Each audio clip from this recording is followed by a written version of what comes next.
Darker Destiny: Rise of Iron and get the Iron Gjallarhorn.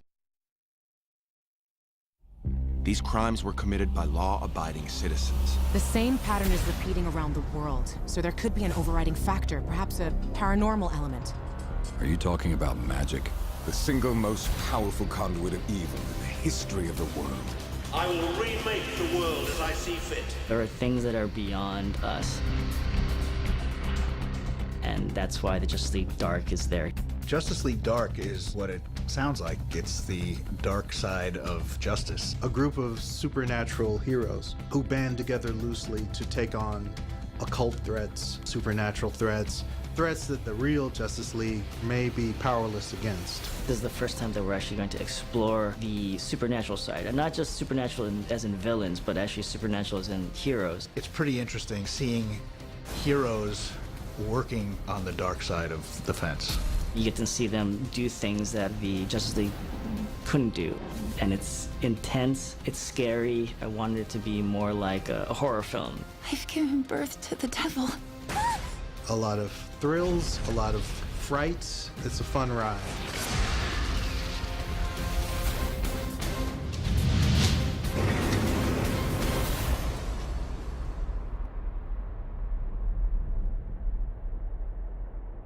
It's a Justice League movie, but it's not. There are Justice League members in it, but they're not going to be the focus. Sometimes the more mainstream heroes are not the right guys for the job. You have Deadman and the Demon and Swamp Thing and Zatanna and John Constantine. These outsiders are going to make up the Justice League in this movie. These are not guys who go to meetings and sit around a table. They kind of appear and disappear when needed. They don't look like your typical superheroes. They're outcasts. No one is happy when they show up. If anything, with Justice League Dark, everyone's frightened when they show up. They misunderstand them. So having monstrous people do heroic things is always kind of cool. There's no assumption that they're going to do the right thing. They may want to, but they're not perfect. If you throw in the Justice League, you know that they're all going to have teamwork and they're all going to work together to overcome whatever the threat is. Sorry, John. You're on your own. Characters like Swamp Thing, John Constantine, Zatanna, Deadman, Etrigan, they're constantly butting heads, they're constantly getting in each other's way. But I like that, at least with an origin movie like this, where you see them start to slowly learn how to work together. You see how they're able to complement each other to overcome villains that don't really adhere to the same rules of somebody like Lex Luthor or the Joker or even Darkseid.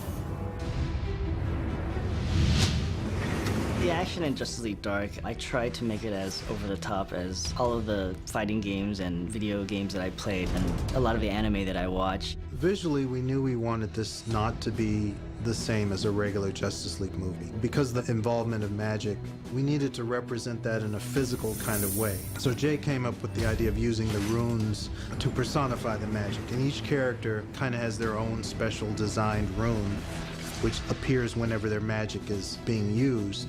And so it became kind of a visual accent. You actually see the runes when they use their magic. You actually see the design of what their power personifies and looks like. For fans of the dark side of the DC Universe, you'll see a lot of Easter eggs and callbacks to it, like the Demons 3 make an appearance. I'm betting the House of Mystery. In our Justice League Dark comic, the House of Mystery played a big part. It's a mysterious house that comes and goes as it's needed to help the world. You'll see a lot of callbacks to the comics as well as some new things that we added in to kind of, keep things, new for the audience. The criminally insane don't need magic to do evil. Batman is in it a lot. We are introduced to this world through his eyes. He doesn't really want to believe in magic, even when it's right in front of him. Not everything requires magic. Batman, he's us, he's the human beings, and so when he starts to see these things, there's that part of him that, just like us, would be like, okay, this can't be real, there's gotta be something behind this. He believes in aliens, he's met them, he's fought them, some of them are his best friends, but he will not admit that magic is real. Don't kill him. You can't. Constantine is like the everyman of the supernatural world. He's just wearing a trench coat and a tie and a blazer. He's got powers, but he's not flashy. He doesn't wear a costume of any kind, but he knows everything about everyone. So he's kind of like a private investigator / occult expert. He's just cool. He's like James Dean with powers, you know? He's not a joiner. He doesn't belong in a group. If anything, he ends up hurting the people he deals with. So he kind of is a loner out of necessity. And so he's the perfect guy you want as the lead because when he does heroic things, it actually means something. That's why we need you. You can lead us. Deadman is in the story as well. He's kind of a fun character in terms of possessing other people and heroes, and it's just fun to see him on stage. Maybe it's time to make a difference. Zatanna obviously is a well-known magical hero. She tries not to do magic throughout the film because she knows that she's one of the most powerful wizards out there. By taking in that power, the temptation is too great for her to be corrupted by it, and so she tries to stay away from it. Gone the form of man. Arise the demon Etrigan! I love the demon, and in a way, the story centers around him, since the threat that is put before the heroes of Earth is an ancient threat from back in medieval times. And the demon is kind of connected to the story right from the start. Swamp Thing is also a fantastic surreality character. I am a huge Swamp Thing fan. I've always wanted to do a movie with him in it. It's the magic of the house. Decided it wanted to experience humanity and gave itself a body. It sure did. We also have Black Orchid, who is a manifestation of the house, which is different than it's been in the comics. Your life is a patchwork of blackness with no time for joy. How do you cope with it? I have a butler.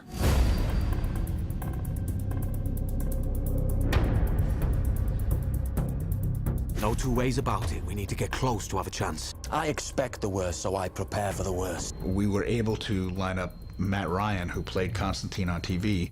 He really was Constantine to me. I really wanted to jump into this project to play Constantine in a different context, around some of the iconic characters that are in the DC Dark world. Alec Holland was murdered by terrorists. His body was never recovered.